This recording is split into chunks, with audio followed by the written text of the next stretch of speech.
It was one of those real hot nights in the city. The street vents were steaming and it felt like everything was just going to melt.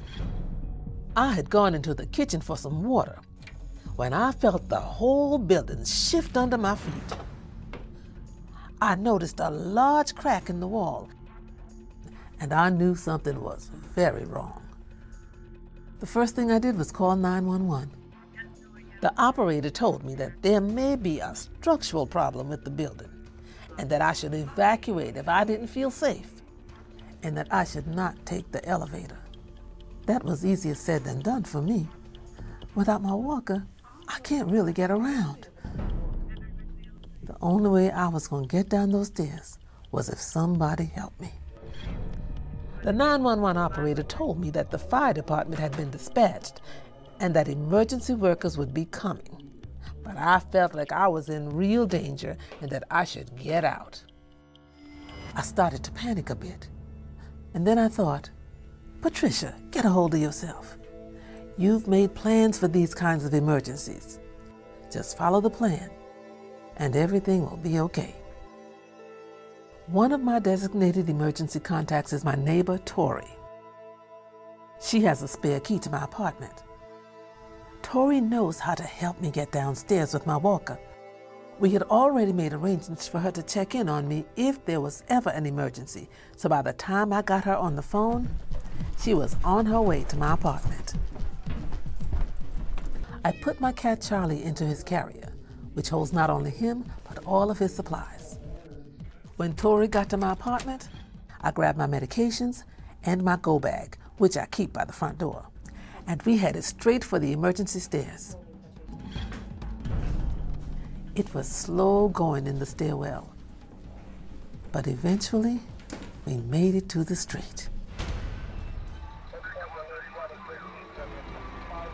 The scene on the street was chaotic. The entire building was being evacuated because of a structural problem. A young lady that I recognized from the building waved me down. She and her mother don't speak much English. She was alone and pretty scared when I saw her.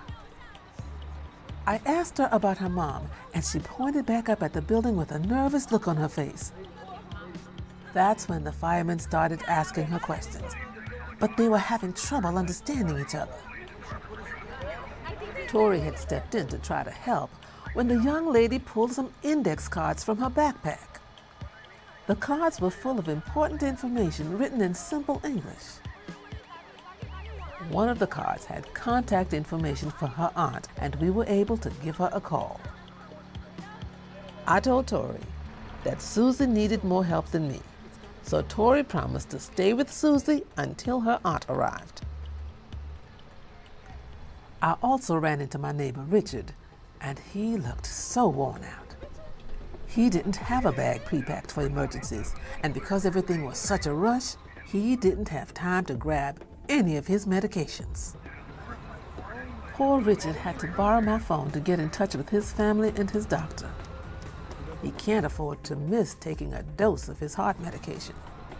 He seemed so shocked and angry that this was happening to us.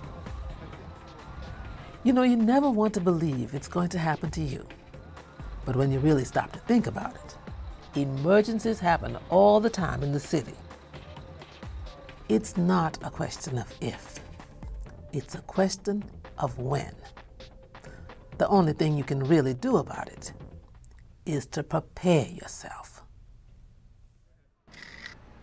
My apartment is my family's meeting spot in emergencies, but obviously that was not going to work out. But we have a backup location, which is the public library, a few blocks away. In the end, I was okay because I was prepared. I have a network of family, friends, and neighbors who provide me with support. And together, we follow the same plan to make sure that we are able to communicate and regroup. Being ready for emergencies can be a matter of life or death.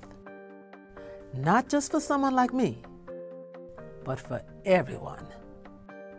I don't know about you, but I still have a lot of living left to do. So I'm going to stay prepared.